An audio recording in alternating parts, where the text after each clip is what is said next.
So let me get this straight. Josh Allen, despite 17.5 sacks, despite the best season by any Jags defensive end of all time, and despite being an absolute menace, gets 0 votes for Defensive Player of the Year.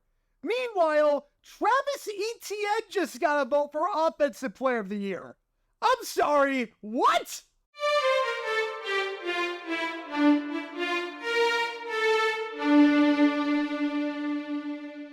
Welcome everybody to JG9 News, where we talk all things NFL all the time. I'm Jaguars, and I'm representing the 904 from the 602, and today, we're doing a video I did not think I was going to have to make.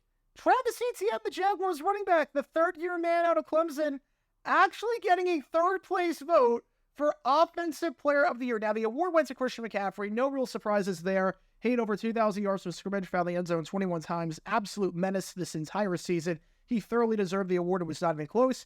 But then you look at the other votes, and Travis Etienne got a third-place vote somehow, meaning that Travis Etienne, in the eyes of one voter, we don't know who it is, was ranked above. We assume Christian McCaffrey was 1, Tyreek Hill was 2.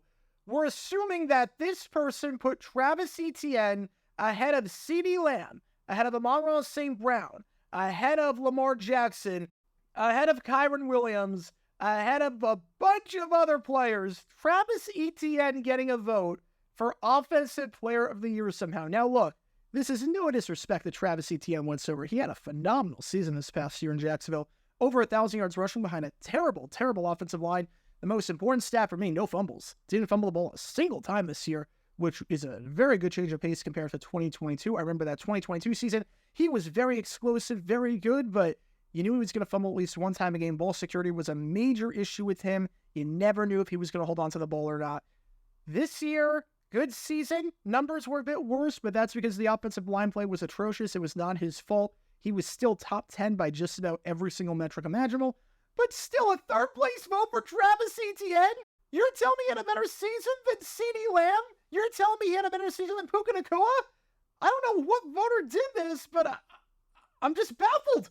I'm honestly just baffled. Usually the Jaguars get screwed over when it comes to voting. Again, you look at the Jaguars in voting, usually doesn't work out too well. Calais Campbell probably should have won Defensive Player of the Year in 2017. He did not win the award. Doug Marrone had a very good case over Sean McVay to win Coach of the Year in 2017.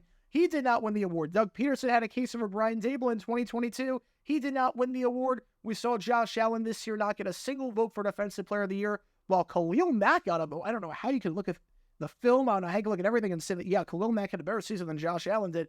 And yet, one voter gave Travis Etienne a third-place vote. It blows my mind. I don't know who did it. It doesn't really make a whole lot of sense. There is no universe where I thought to myself, you know what? Travis Etienne is a top 3 offensive player in football this year, but, you know, I'll take anything I can get at this point as a Jaguars fan. We haven't had a lot of wins. This is a bizarre win, to say the least. I can't quite explain it, but Travis Etienne, congratulations. You got a third-place vote for Offensive Player of the Year. I don't know how you did it, but you did.